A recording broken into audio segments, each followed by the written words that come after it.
Quand les gens me demandent de parler de mon enfance, je change généralement de sujet. Ce n'est pas que c'était terrible, j'avais toujours à manger et un endroit où vivre. Mais disons simplement que ce n'était pas une famille heureuse et parfaite comme à la télé. Je m'appelle Janet, et maintenant que j'ai 33 ans, je suis enfin prête à partager mon histoire. Pas parce que je veux que les gens aient pitié de moi, mais parce que peut-être que quelqu'un a besoin de l'entendre. J'avais 7 ans quand tout a changé. C'est à ce moment-là que ma petite sœur, Lorraine, est née 3 mois avant terme. Je me souviens encore de mon père courant à l'hôpital au milieu de la nuit pendant que ma tante Kelly venait s'occuper de moi. Tout le monde était tellement préoccupé par le bébé, et honnêtement, moi aussi. Je ne savais pas grand-chose sur les bébés prématurés à l'époque, mais d'après l'expression des adultes, je savais que quelque chose n'allait pas. Lorraine a survécu, mais elle était très faible. Notre maison est devenue un mélange d'hôpital et de zone sans germes. Ma mère était toujours en train de nettoyer, et l'odeur de désinfectant est devenue aussi familière que celle du dîner. Chaque surface de la maison brillait, et si jamais je reniflais, les yeux de ma mère se plissaient de inquiétude, pas pour moi, mais pour Lorraine. Janet, c'était une toux, elle demandait. Nous ne pouvons prendre aucun risque.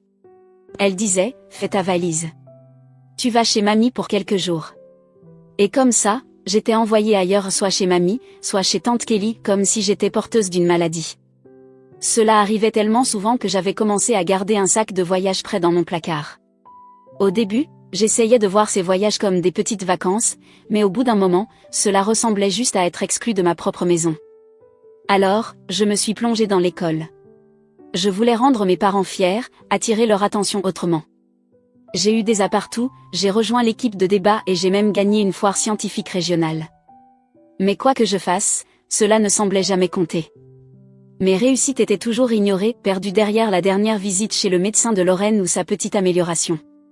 Regarde, maman. J'ai eu la première place à la foire scientifique. Je tenais mon trophée et je disais, regarde, maman, j'ai gagné. Mais au lieu d'être heureuse, elle disait simplement, c'est bien, chérie. Tu as bien lavé tes mains? Lorraine ne se sentait pas très bien aujourd'hui. Le pire? Quand Lorraine a eu 7 ans, elle a soudainement cessé d'être malade. C'était comme si quelqu'un avait appuyé sur un interrupteur, et elle est devenue un enfant parfaitement en bonne santé. Mais rien n'a changé avec maman et papa. Ils avaient passé tellement d'années à la protéger qu'ils ne savaient pas comment arrêter. Et Lorraine? Elle a vite appris que jouer la carte de la faiblesse pouvait lui obtenir tout ce qu'elle voulait. Le lycée devait être mon moment pour briller. Je faisais tout bien aux bonnes notes, club, tout. Mais chez nous, les problèmes de Lorraine passaient toujours en priorité. Je me souviens très bien d'une soirée parents. Mon professeur de chimie parlait à mes parents de mes chances d'obtenir une bourse pour les sciences. Janet est l'une de nos élèves les plus brillantes, a dit monsieur David, en souriant. Elle a un véritable avenir dans. Avant qu'il n'ait pu finir, le téléphone de ma mère a sonné. Lorraine avait une crise à la maison avec la baby-sitter. Qu'est-ce qui ne va pas, chérie, a demandé maman, en attrapant déjà ses affaires. À travers le téléphone, j'ai entendu Lorraine pleurer faux. Je ne trouve pas mon stylo préféré pour mes devoirs. Celui que Janet m'a donné est nul. Et comme ça, la soirée parents était finie. Ils se sont précipités chez eux pour réconforter Lorraine. Pour un stylo. Un stylo. Je suis restée là, les regardant partir tandis que monsieur David me tapotait maladroitement l'épaule. Après cette nuit-là, ils ont cessé de venir à mes événements complètement. C'est juste plus facile comme ça, ont-ils dit. Plus de perturbations dues aux crises de Lorraine. Quand j'ai remporté le championnat d'état de débat, ils n'ont même pas mis mon trophée sur l'étagère. Lorraine devient anxieuse quand elle voit les réussites des autres, expliqua ma mère en rangeant mon trophée dans un tiroir. Le jour où j'ai été acceptée à l'université aurait dû être un grand moment. J'avais une bourse complète, frais de scolarité, livres, tout couvert. J'étais tellement excitée. Mais quand je l'ai annoncé à ma famille pendant le dîner, Lorraine a simplement roulé les yeux. Peu importe, a-t-elle dit. Maintenant, tu peux enfin déménager, et je peux transformer ta chambre en mon paradis du jeu. Je pense à 2 écrans, peut-être un setup de streaming. Cette nuit-là, j'ai commencé à compter les jours jusqu'à ce que je puisse partir à l'université. Les 5 années suivantes ont filé. Je passais autant de temps que possible dans mon dortoir ou à la bibliothèque. La maison n'était qu'un endroit où je rendais visite pour les dîners familiaux obligatoires, où Lorraine volait toujours la vedette avec ses histoires de ses derniers drames au collège. À 24 ans, j'avais mon diplôme et j'avais trouvé un emploi de manager chez Timothy & Company. Le salaire n'était pas formidable, juste de quoi louer un petit appartement et acheter du sushi bon marché au supermarché. Mais ça ne me dérangeait pas. Avoir mon propre espace était comme gagner à la loterie. Un jour, pendant ma pause déjeuner, je suis tombée sur une publicité pour un cours d'investissement. Apprenez à faire travailler votre argent pour vous. Habituellement, je passais ce genre d'annonce, mais quelque chose m'a fait m'arrêter. Le cours n'était pas bon marché, mais je pouvais me le permettre si je vivais avec des nouilles ramen pendant un mois. Ce cours a tout changé. L'instructeur, Kenneth, avait une manière de rendre les idées d'investissement compliquées simples. J'ai commencé petit, en investissant quelques centaines dans des actions de technologie prometteuses. Puis, j'ai mis un peu plus. J'étudiais les tendances du marché comme si ma vie en dépendait. J'ai suivi des cours avancés de grands investisseurs et appris la gestion des risques et comment construire un portefeuille d'investissement solide. Ma première grande victoire est venue d'une petite entreprise d'IA à laquelle personne ne prêtait attention. J'ai investi 11 000 $, et en seulement 4 mois, cela s'est transformé en 30 000 $. Puis, j'ai investi dans une start-up de biotechnologie, et mon argent a triplé. Avant que je ne m'en rende compte, mon activité secondaire rapportait plus que mon travail principal. Je n'oublierai jamais le matin où j'ai réalisé que je pouvais quitter mon travail.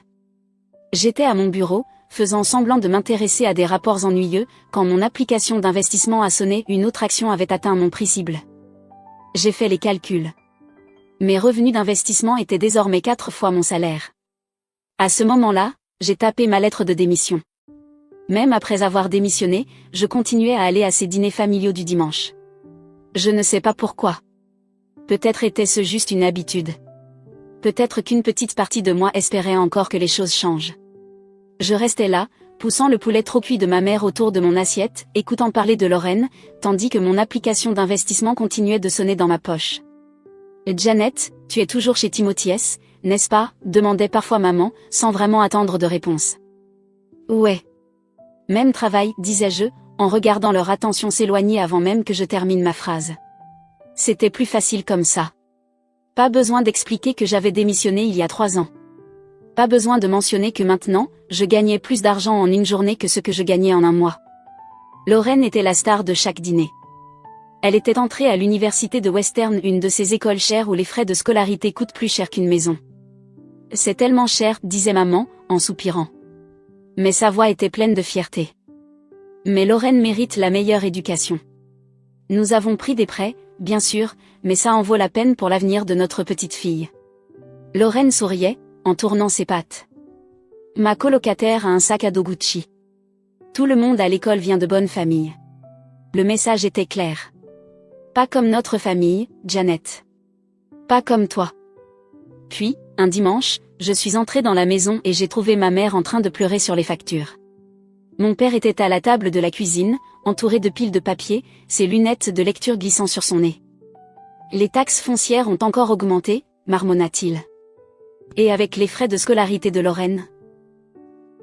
Je les ai regardés lutter et j'ai repensé à toutes les fois où ils avaient choisi Lorraine à ma place. Et pourtant, ce sont toujours mes parents. Cette nuit-là, j'ai mis en place un virement automatique 1 122 $ par mois vers le compte de mes parents. Quand je leur ai dit, ma mère m'a même prise dans ses bras. C'était la première fois depuis des années qu'elle me montrait une véritable affection. « Oh, Janet, ça va tellement nous aider », dit-elle. Pendant un moment, j'ai cru que peut-être les choses allaient changer. Peut-être qu'ils allaient enfin me voir différemment. Mais plus tard dans la soirée, je les ai entendus parler dans la cuisine après le dîner. « On devrait envoyer une partie de l'argent de Janet à Lorraine », disait ma mère. « Au moins 600 $. La pauvre se sent tellement à l'écart parmi tous ces étudiants riches. » « Bonne idée, acquiesça mon père. Elle doit maintenir les apparences. Peut-être qu'elle pourra enfin acheter ce sac de créateur qu'elle veut. » Je suis restée là, figée, secouant la tête. Il n'était même pas reconnaissant. Il planifiait déjà comment utiliser mon argent pour aider Lorraine à s'intégrer avec ses camarades riches. Pendant un instant, j'ai eu envie d'entrer et de tout leur dire. Que j'avais quitté mon travail il y a des années. Que j'avais construit un portefeuille d'investissement valant plus qu'ils ne pouvaient l'imaginer. Que je pouvais acheter tout un magasin de créateurs si je voulais. Mais je ne l'ai pas fait. Je suis simplement restée là, écoutant, réalisant qu'importe ce que je faisais, je viendrais toujours en second. À l'âge de 30 ans, j'étais prête pour un changement. Mes investissements avaient grandi au-delà de tout ce que j'avais imaginé. Et j'en avais marre de gaspiller de l'argent en loyer. Après des mois de recherche, j'ai trouvé l'appartement parfait. Un immeuble sûr. Une superbe vue sur la ville. Rien de trop extravagant, juste un bel espace qui ressemblait à un chez moi. Le meilleur dans tout ça? Je pouvais l'acheter en entier. Pas de prêt. Pas d'hypothèque. Pas de dette. Le jour où j'ai eu les clés, je me suis tenue dans le salon vide, écoutant mes pas résonner sur le parquet. Cet endroit était à moi. Tout à moi. Je l'avais fait toute seule. Sans l'aide de personne. Sans l'approbation de personne. Quelques jours plus tard, ma mère m'a appelé pour prendre de mes nouvelles, ce qui voulait vraiment dire qu'elle voulait parler de Lorraine. Je déménage, j'ai mentionné tranquillement. Tu as trouvé un loyer moins cher, demanda-t-elle, à peine attentive. Je pouvais entendre des papiers se froisser au bout du fil. Juste un autre endroit, dis-je. Meilleure localisation. Eh bien, ne dépense pas trop pour le loyer, chérie. Tu sais à quel point le marché du travail est instable pour les gens dans ta position. J'ai dû m'empêcher de rire. Si seulement elle savait que ma position signifiait gérer des millions en investissement et non pas être assise à un bureau chez Timothy. Lors de la prochaine réunion de famille, ma tante Kelly m'a demandé des nouvelles de mon nouvel endroit. Avant que je puisse répondre, ma mère a pris la parole. Janet loue un nouvel appartement, dit-elle rapidement. Puis, sans manquer un battement, elle s'est tournée vers la véritable star de la soirée. Mais attendez de voir les dernières réalisations de Lorraine. Je me suis assise et j'ai regardé la scène habituelle se dérouler. Les proches parlaient avec enthousiasme du brillant avenir de Lorraine tout en me jetant des regards pleins de pitié. Lorraine va loin, dit fièrement mon père. Ce n'est pas une surprise pour nous. Elle a toujours été la véritable réussite. Elle a déjà des entreprises qui se battent pour elle. Contrairement à certaines personnes qui se contentent de la médiocrité. Mon cousin a chuchoté cette dernière partie à sa femme assez fort pour que je l'entende. J'ai pris une gorgée de mon vin et pensé à l'achat d'actions que j'avais fait ce matin. Celle qui m'avait rapporté plus d'argent que mon cousin ne gagnait en une année entière. Mais je suis restée silencieuse. Laissez-les penser ce qu'ils voulaient. Puis est venue la fête de remise des diplômes de Lorraine. Maman et papa ont mis les petits plats dans les grands. Traiteur chic. Décoration coûteuse. Tout. J'ai remarqué qu'ils avaient utilisé l'argent que je leur avais envoyé pour aider à payer la fête. Mais à ce stade, j'étais habituée à cela. Lorraine se promenait dans sa toque et sa robe comme si elle venait de remporter le prix Nobel. Lorsqu'elle m'aperçut près du bol de punch, elle se précipita vers moi, tenant son diplôme comme si c'était un trophée. « Regarde ça, Janet, dit-elle en me le jetant presque en plein visage. Western University. Pas une école d'État comme celle où tu es allée. Et j'ai déjà des entretiens avec des entreprises de premier plan. Je ne vais pas finir à trier des papiers comme toi. » Je pris une autre gorgée de punch. « Félicitations, Lorraine. C'est tout ce que tu as à dire? Tu n'es pas jalouse? Je veux dire, je vais tellement réussir, et toi, tu es juste, eh bien, toi. » Elle resta là, attendant que j'admette qu'elle était meilleure que moi. J'aurais pu lui parler de mon portefeuille d'investissement. De mon appartement entièrement payé. De combien je gagnais plus d'argent avant mon café du matin qu'elle n'en gagnerait pendant toute sa première année de travail. Mais à quoi bon? Au lieu de ça, je haussai les épaules et partis laissant Lorraine là, tenant son diplôme comme un bouclier contre ses propres insécurités. 4 mois plus tard, Lorraine était toujours sans emploi. Toutes ces entreprises qui étaient censées se battre pour elle? Il s'avère qu'elle n'était pas si impressionnée par son diplôme cher après tout. Pendant ce temps, les paiements du prêt commençaient à arriver. Un soir, mon téléphone sonna. « Janet, tu as 1 minute pour parler ?» demanda ma mère, sa voix soigneusement mesurée. Je savais déjà où cela allait. C'est à propos des prêts étudiants de Lorraine. Elle marqua une pause. Probablement pour l'effet dramatique. Il nous écrase vraiment, chérie. Et avec toutes nos autres factures. Je savais déjà ce qui allait suivre. Je déteste demander, mais est-ce que tu pourrais? Combien avez-vous besoin, demandai-je, sachant déjà que je le regretterais. Eh bien, si tu pouvais augmenter ton aide mensuelle à 4 000 $, ce serait une vraie bénédiction. Je pensais à toutes les fois où ils avaient ignoré mes réalisations. À toutes les fois où Lorraine m'avait moqué. Mais je pensais aussi à mon compte en banque, confortablement assis sur 7 chiffres. Quelque chose que ma famille ignorait complètement. D'accord, dis-je finalement. Je vais mettre en place le nouveau montant à partir du mois prochain. Le « merci » de ma mère était à peine sorti de sa bouche qu'elle commençait déjà à planifier comment dépenser l'argent. Ça va tellement aider pour les paiements du prêt de Lorraine. Et peut-être qu'on pourra lui acheter des vêtements appropriés pour les entretiens. Quelques semaines plus tard, Lorraine a enfin trouvé un travail. Dans la même entreprise où mon père était allé à l'université avec le directeur des ressources humaines. L'ironie ne m'a pas échappé lorsqu'elle a fini par obtenir le titre de manager. Un week-end, je suis passée chez mes parents et j'ai trouvé Lorraine allongée sur le canapé, faisant défiler des annonces d'appartements sur son téléphone. Ugh. Tout est tellement cher, se plaignait-elle. Je ne peux pas croire que je dois vivre ici avec maman et papa. C'est tellement embarrassant. Tu pourrais regarder des appartements plus petits, suggérai-je. Ou peut-être quelque chose en dehors du centre-ville. Elle me regarda comme si je lui avais dit de vivre dans une poubelle. Je dois être dans le bon quartier, Janet. Pas que tu comprennes. Certains d'entre nous ont des standards. Je jetai un coup d'œil autour de la simple salle de séjour de nos parents, celle où elle vivait gratuitement.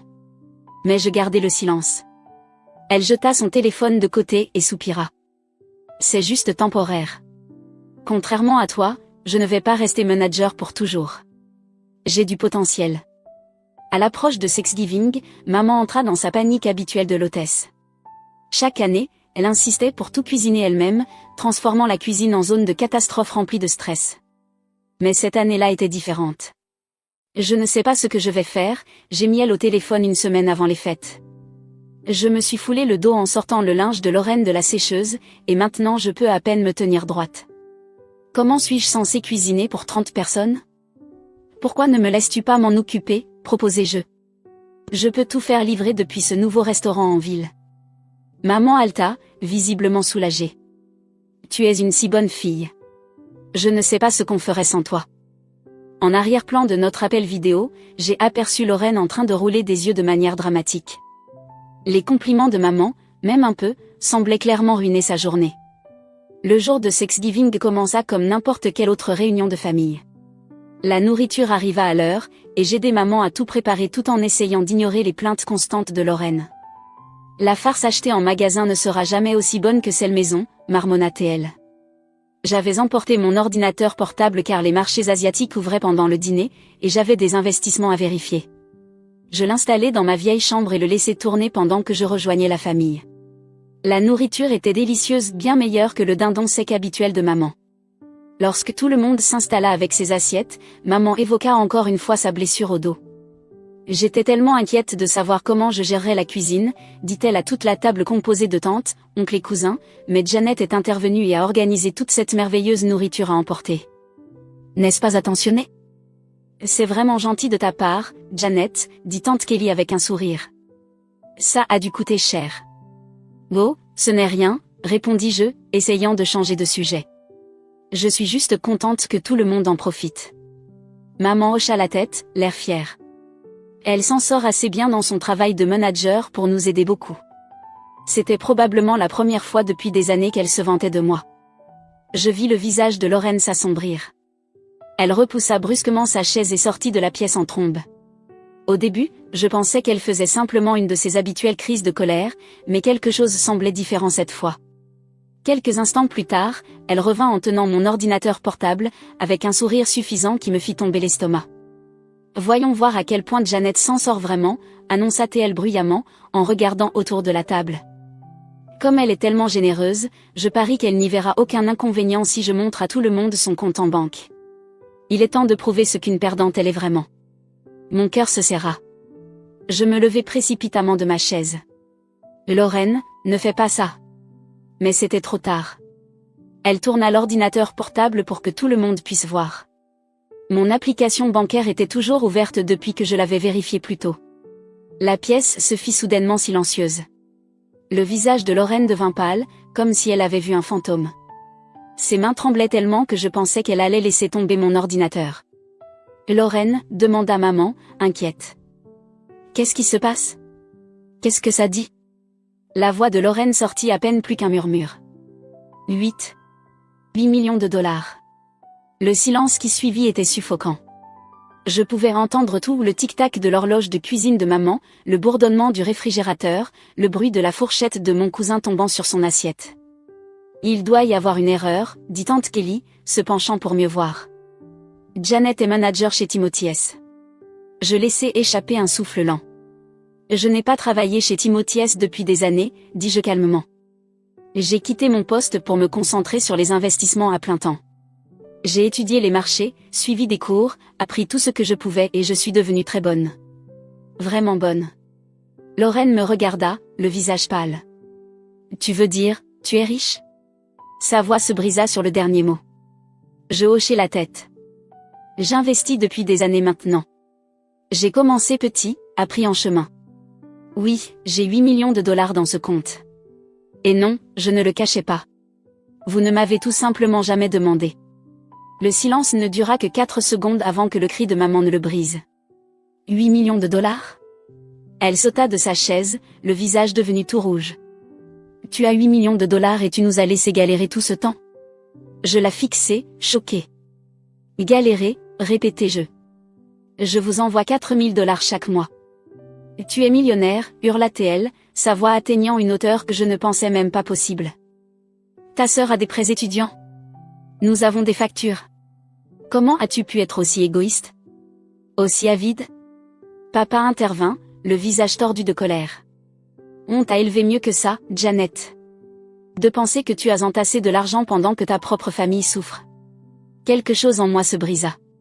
Des années à être la seconde option, l'idée secondaire, la fille fiable mais sans importance, tout cela jaillit. Entasser de l'argent? Tu rigoles, je ris, mais il n'y avait aucune joie dans ce rire. Où est l'argent que tu as économisé pour les études de Lorraine, maman?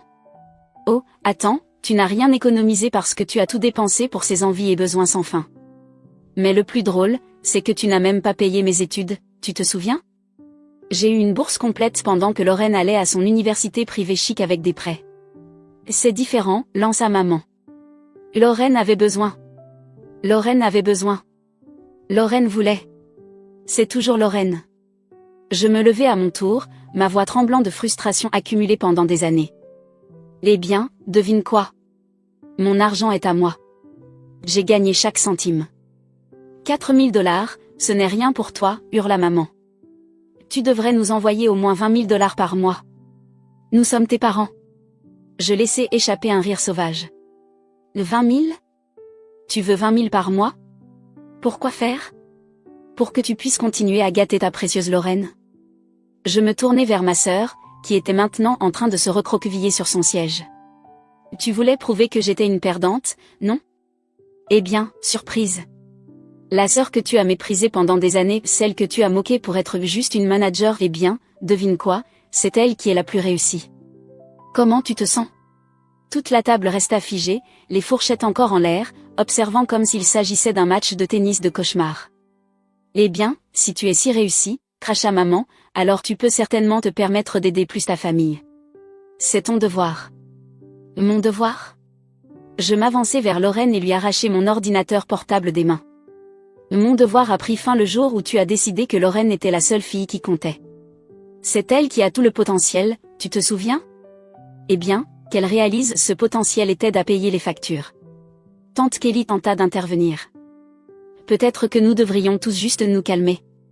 Mais il n'y avait pas moyen de calmer la tempête. Maman et papa hurlaient maintenant, leur voix se chevauchant dans un fouillis d'accusations et d'exigences. Lorraine avait commencé à pleurer, son truc habituel quand les choses ne se passaient pas comme elle le voulait. Je ne dis plus un mot. Je me contentais de tourner les talons et de sortir de la maison de mon enfance, les cris de maman résonnant encore derrière moi pendant que je montais dans ma voiture. Avant même d'arriver chez moi, les messages commencèrent. Mon téléphone vibrait encore et encore, des appels et des textos de maman, papa et Lorraine. Au début, ce furent des demandes pleines de colère. Puis vinrent les pressions émotionnelles. J'essayais de répondre au début, espérant qu'il comprendrait enfin. Mais c'était comme parler à un mur. Il ne voulait pas comprendre, il voulait simplement avoir accès à mon compte en banque. Puis maman prit ça sur les réseaux sociaux. Son post était un chef-d'œuvre de faux chagrin. Absolument dévastée d'apprendre que ma fille aînée est devenue millionnaire tout en voyant sa propre famille lutter. Elle refuse d'aider sa sœur à payer ses prêts étudiants ou de soutenir ses parents vieillissants. L'argent change vraiment les gens. S'il vous plaît, priez pour que Janet se souvienne de ses valeurs familiales. Les commentaires affluèrent. Des amis de la famille, des gens que je n'avais pas entendus depuis des années, semblaient soudainement avoir beaucoup de choses à dire sur moi. Comment a-t-elle pu être aussi sans cœur? Je savais toujours qu'il y avait quelque chose de bizarre chez elle. Quel genre de personne abandonne sa famille comme ça? Maman a aimé chaque commentaire, ajoutant des émojis de pleurs et répondant avec « Merci de comprendre ». Les membres de la famille qui avaient été là pendant la crise de Thanksgiving restèrent silencieux, mais leur silence n'aidait pas beaucoup contre l'inondation des amis de la famille qui me traitaient de tout, de ingrate à maléfique. C'était la goutte d'eau de trop. J'ouvris mon application bancaire et fixai le virement automatique 4 000 $ par mois. Ils appelaient ça des petites pièces. D'un clic, je l'annulai. Puis j'envoyai à maman un dernier message. J'ai annulé les virements mensuels. J'en ai assez d'être ton distributeur automatique. Ne me contacte plus. Mais ils n'ont pas pris le 1. Les appels ont augmenté, venant à toute heure. Lorraine a commencé à appeler depuis différents numéros quand j'ai bloqué le sien. Papa a laissé de longs messages vocaux décousus sur le devoir familial. Les publications de maman sur les réseaux sociaux sont devenues encore plus mauvaises. J'ai tout bloqué, leurs numéros, leurs emails, et leurs comptes sur les réseaux sociaux. Mais je savais qu'ils ne s'arrêteraient pas là. La dernière étape, j'effraie. J'appelais le concierge de mon immeuble. J'ai besoin d'ajouter quelques noms à la liste des « à ne pas admettre ».